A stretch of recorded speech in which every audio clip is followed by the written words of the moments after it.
IPL 2025ರಲ್ಲಿ ಎಲ್ಲ ನಾಯಕರನ್ನ ಈಗೀಗ ಹೆಸರನ್ನು ಗುರುತಿಸಿದ್ದಾರೆ. ಅವರ ಹೆಸರಲ್ಲಿರುವಂತಹ ಕೆಲವೊಂದಿಷ್ಟು ದಾಖಲೆಗಳನ್ನು ನಾವೀಗ ನೋಡೋಣ.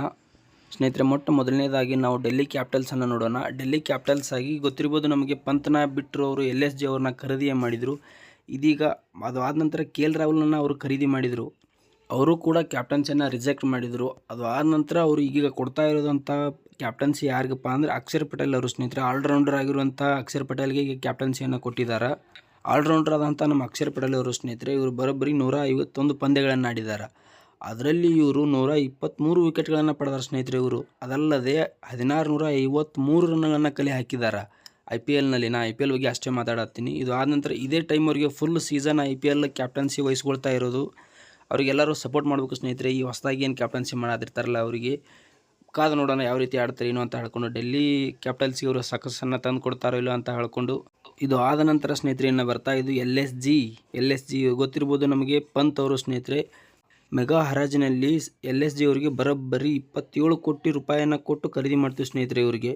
ಇವರು ಸ್ಟಾರ್ಟನ್ನು ನೋಡೋದಾದ್ರೆ ಸ್ನೇಹಿತರೆ, ಡೆಲ್ಲಿ ಕ್ಯಾಪಿಟಲ್ಸಲ್ಲಿ ಇವರು ತುಂಬಾ ಚೆನ್ನಾಗಿ ಆಟ ಆಡಿದ್ರು. ಬಟ್ ಅನ್ಫಾರ್ಚುನೇಟ್ ಅವರು ಇವ್ರನ್ನ ಕೈ ಬಿಟ್ಟರು.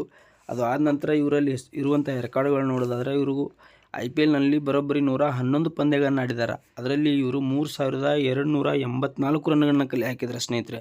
ಕಾದು ನೋಡೋಣ ಅವರು ಹೊಸದಾಗಿ ಈ ತಂಡಕ್ಕೆ ಸೇರಿಕೊಂಡಿದ್ದಾರೆ. ಈ ತಂಡಕ್ಕೂ ಇವರು ಸಕ್ಸಸ್ಸನ್ನು ತಂದು ಕೊಡ್ತಾರಿಲ್ಲ ಅಂತ ಹೇಳ್ಕೊಂಡು ಕಾದು ನೋಡೋಣ. ಇನ್ನು ಇದು ಆದ ನಂತರ ನಾವೀಗ ನೋಡೋಣ ಸ್ನೇಹಿತರೆ ಹೈದರಾಬಾದದ್ದು ತಂಡದ್ದು. ಹೈದರಾಬಾದ್ ಪ್ಯಾಟ್ ಕಮಿನ್ಸ್ ಅವರು ನಮ್ಗೆ ಗೊತ್ತಿರ್ಬೋದು, ಕಳೆದ ಬಾರಿನೇ ಅವರು ಕ್ಯಾಪ್ಟನ್ಸಿ ವಹಿಸಿದರು. ಕಳೆದ ಬಾರಿನೇ ಇವರು ಫೈನಲ್ಗೆ ತಲುಪ್ಕೊಂಡು ಹೋದರು. ಬಟ್ ಅನ್ಫಾರ್ಚುನೇಟಾಗಿ ಇವರು ಫೈನಲಲ್ಲಿ ಸೋತರು ಸ್ನೇಹಿತರೆ.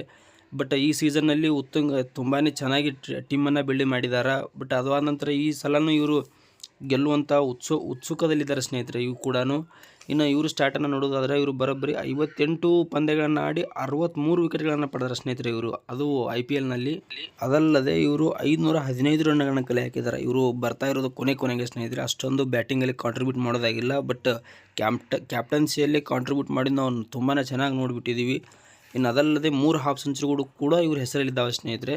ಇನ್ನು ಇದು ಆದ ನಂತರ ನಮ್ಮ ಶ್ರೇಯಸ್ ಅಯ್ಯರ್ ಅವರು ನೋಡಿದಾರೆ ಸ್ನೇಹಿತರೆ, ಚಾಂಪಿಯನ್ ಟ್ರೋಫಿನಲ್ಲಿ ಯಾವ ರೀತಿ ಆಟ ಆಡಿದ್ರು ಸ್ನೇಹಿತರೆ. ಇವರು KL ರಾಹುಲ್ ಅವರು ಮತ್ತು ಶ್ರೇಯಸ್ ಅಯ್ಯರ್ ಅವರು ಒಂದು ಬ್ಯಾಕ್ ಸ್ಟ್ರೆಂತ್ ಅಂತಾನೆ ಹೇಳ್ಬೋದು ಚಾಂಪಿಯನ್ ಟ್ರೋಫಿನಲ್ಲಿ.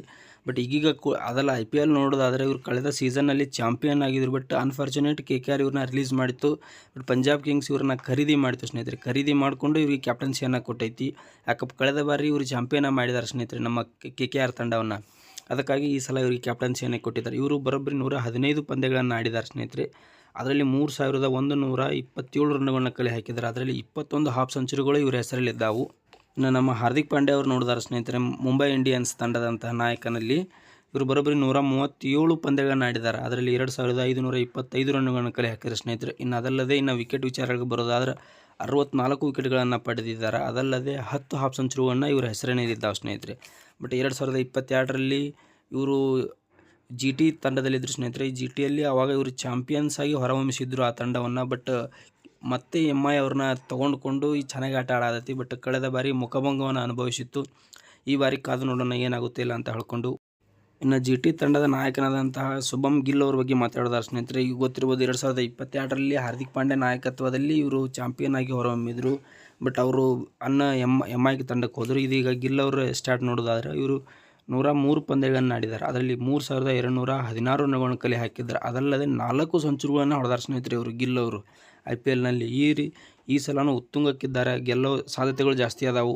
ಇವರಾದ ನಂತರ ನಮ್ಮ RR ತಂಡದ ಸಂಜು ಸ್ಯಾಮ್ಸನ್ ಅವರು ಬರ್ತಾರೆ ಸ್ನೇಹಿತರೆ. ಅವರು ಕೂಡ ತುಂಬ ಚೆನ್ನಾಗೇ ಆಟ ಆಡ್ತಾರೆ. ಅದರಲ್ಲಿ ಇವ್ರದ್ದು 163 ಪಂದ್ಯಗಳಲ್ಲಿ 4419 ರನ್ಗಳನ್ನು ಕಲೆ ಹಾಕಿದ್ದಾರೆ. ಅದರಲ್ಲಿ ಇವರು 3 ಸೆಂಚುರಿಗಳನ್ನು ಹೊಡೆದುಕೊಂಡು ಇದ್ದಾರೆ ಸ್ನೇಹಿತರೆ. ಇನ್ನು CSKಗೆ ಹೋಗೋದಾದ್ರೆ, CSK ತಂಡದ ಋತುರಾಜ್ ಗಾಯಕ್ವಾಡ್ ಅವರು ಸ್ನೇಹಿತರೆ. ಇನ್ನು ಅದರಲ್ಲಿ ಕೂಡ ಧೋನಿ ಅವರು ಇದ್ದಾರೆ. ಅವರ ರೀತಿಯಲ್ಲಿ ನಡೀತಿದೆ. ಬಟ್ ಇವ್ರ ನಾಯಕರ ಇದನ್ನು ನೋಡೋದಾದರೆ 66 ಪಂದ್ಯಗಳನ್ನು ಆಡಿದ್ದಾರೆ. ಅದರಲ್ಲಿ 2380 ರನ್ಗಳನ್ನು ಕಲೆ ಹಾಕಿದ್ದಾರೆ. ಅದಲ್ಲದೆ 2 ಸೆಂಚುರಿಗಳು ಕೂಡ ಇವ್ರ ಹೆಸರಲ್ಲಿ ಇದ್ದಾವೆ.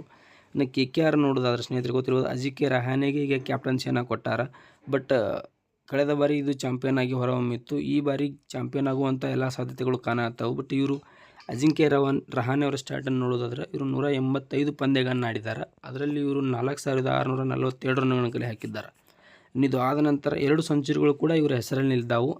ಇನ್ನು ನಮ್ಮ ಲಾಯಲ್ಟಿ ಚಾಲೆಂಜರ್ಸ್ ಬಗ್ಗೆ ನೋಡೋದಾದ್ರೆ, ನಾವು ರಾಯಲ್ ಚಾಲೆಂಜರ್ಸ್ ಅನ್ನೋಕ್ಕಿಂತ ಲಾಯಲ್ಟಿ ಚಾಲೆಂಜರ್ಸ್ ಅಂದ್ರೇ ತುಂಬಾ ಉತ್ತಮ ಸ್ನೇಹಿತರೆ. ಆ ರೀತಿ ಇದ್ದಾವೆ ಸ್ನೇಹಿತರೆ.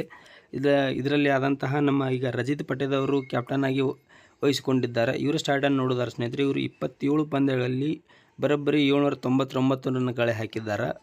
ಅದರಲ್ಲಿ ಒಂದು ಸೆಂಚುರಿ ಇದೆ ಸ್ನೇಹಿತರೆ. ಬರೋಬ್ಬರಿ 7 ಹಾಫ್ ಸೆಂಚುರಿಗಳು ಇದ್ದಾವೆ. ಈ ರೀತಿಯ ಈ ಸೀಸನಲ್ಲಿ RCB ಎಲ್ಲ ಸಾಧ್ಯತೆಗಳು ಅದಾವೆ ಸ್ನೇಹಿತರೆ. ಎದ್ದು ಕಾಣಕತ್ತಾವು ಚಾಂಪಿಯನ್ ಆಗಿ ಹೊರಹೊಮ್ಮುವಂಥದ್ದು.